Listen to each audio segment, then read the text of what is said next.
Coaches are vital at all levels, nurturing players from grassroots to podium, and they hold a key role in player development. The BWF has been helping to enhance the knowledge, expertise and skills of the global coaching network, and in the latest edition of the World Coaching Conference held in Glasgow, a high-quality lineup of experts presented at the two-day forum. Kenneth Larsen, a sports science professor and a former national coach with Denmark, shared his work on the development of players' self-esteem through recognition.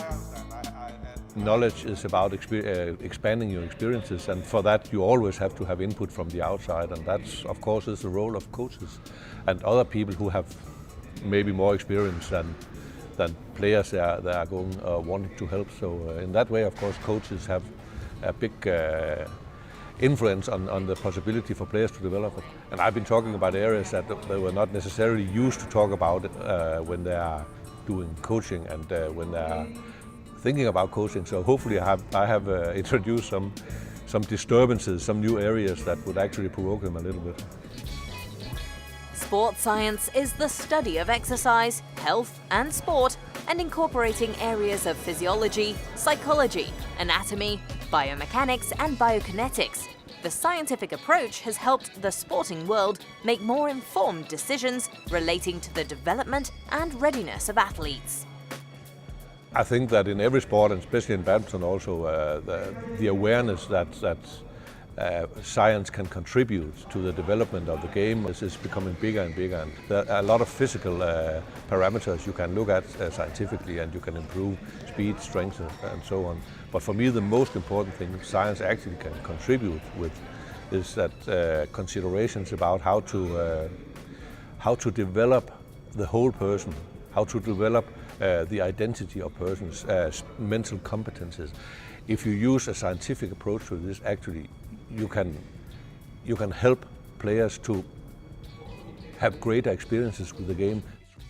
In his theoretical session at the conference, the professor of sports science discussed in depth the importance of developing self-esteem in players and how that could lead to better results. Theoretically, self-esteem is about being able to control your environment, being able to feel, or have a feeling of mastery. You are good at this. If you have this overall feeling, if you are a strong person, then you are better at making choices. You are better at trying to influence things in the way you want. So on a badminton court, of course, you are more motivated. High self-esteem will mean that probably you get better results, you perform better. However, even more important than building high self-esteem, Larsen places greater importance on cultivating good character and key values which athletes will carry over into their lives long after their playing days. If you want results, it's a must.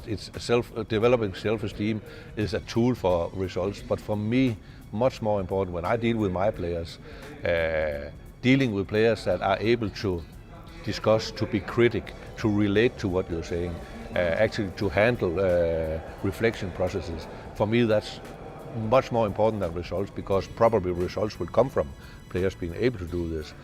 But the relation we have with a player, or you have with a player who's able to do all this, is much more dynamic, much more fun to have for me. So for me, it's really important that I help educating characters and help educating or forming identity of my players, because that will be an investment in the future for everybody. A men's singles player in the 80s, Larsen also shared his knowledge on the development of tactical and physical skills in the solo event. Over the years, Larsen has witnessed the growth of badminton and the sport's increasing demands in the modern era, especially in men's singles. Over the years, men's singles has developed a lot. In earlier days, when I played myself many years ago, we had types of players. Either you were offensive or defensive or whatever. But today you have actually, to be a complete player, you have to be able to handle all kinds of tactical aspects of the game. So you have to be able to play offensive, to play defensive, but most of all, you have to be able to adapt and to analyze a situation and see what's going on now, is anything changing, what do I have to do? I think actually that demands for men's singles and badminton in general also, the demands for being able to reflect, to being able to handle all the inputs you have from the opponent and react immediately. Those demands have increased a lot actually. So the demands for handling situations, making choices, analyzing things, we call it reflection. I think that they are increasing. It seems the modern-day player must not only be highly skilled technically and tactically, but must also possess a strong mental and emotional character. And coaches now need to groom the humanistic side of the player to produce the complete athlete.